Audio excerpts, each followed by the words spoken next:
last episode I was still waiting for a lot of parts to come in. I think the mailman was hibernating or something.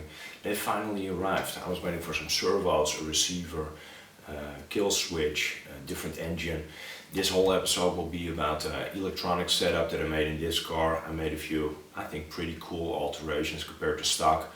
I also have my FG four-wheel drive sitting over there. You can't see that. I do know that it's there.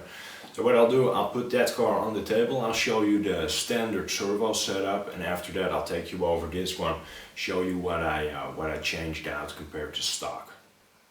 The stock servo setup is quite straightforward. You got this linkage over here. This one connects to the front brakes. You see this small retainer. You want to pay some special attention to that one, because this one is one of the crucial parts in my altered setup in the Dragster. You can tell that there's two set screws over here which allow you to clamp these two cables down. These cables go to the front brake discs, and then you have a set screw over here which attaches to this linkage.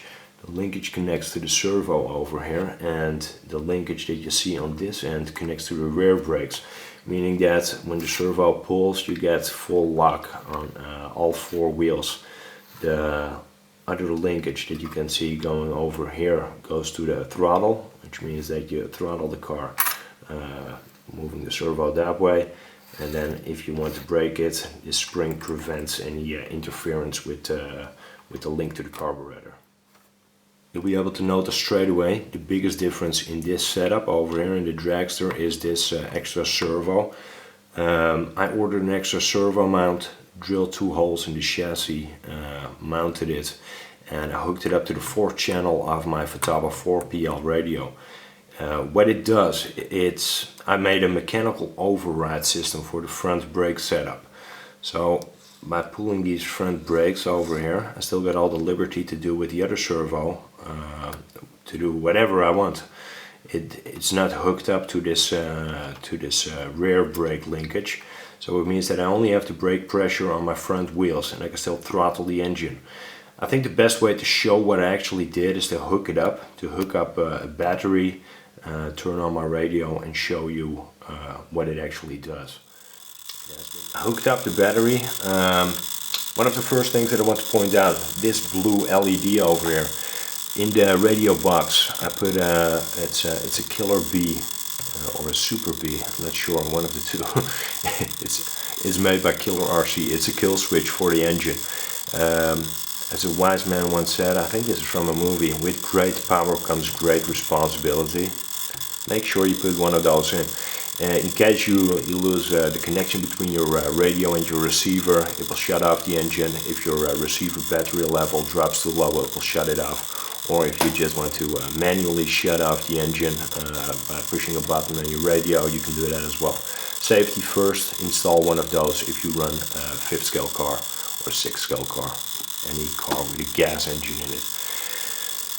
The linkages over here, you can see that they're all bent in a bit more aggressive angles than they are in the stock setup.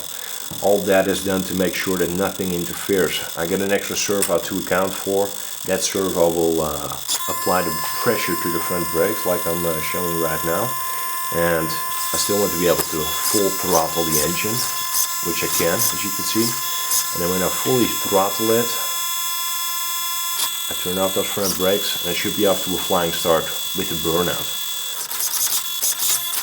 Test it in every way possible, so also with the servo turned the other way. Make sure that everything runs free, that you got no interference, that this does not tangle up in any way, because that's the most dangerous thing that can happen. You can picture if this is stuck, wide open throttle, it will just go anywhere. So for that purpose, make sure you fit a kill switch. The RTR comes with this 6-volt 2000 milliamps battery pack, receiver pack. I think I need a bit more power. I can power those Savöx servos with up to 7.4 volts. So I got myself a Killer RC battery pack, 6000 milliamps, so that's 3 times as much as that stock pack. 7.4 volts, it's a LiPo pack. Really curious about this. I think this will give me a lot of runtime. Well, that concludes me yapping about my electronic setup in this car.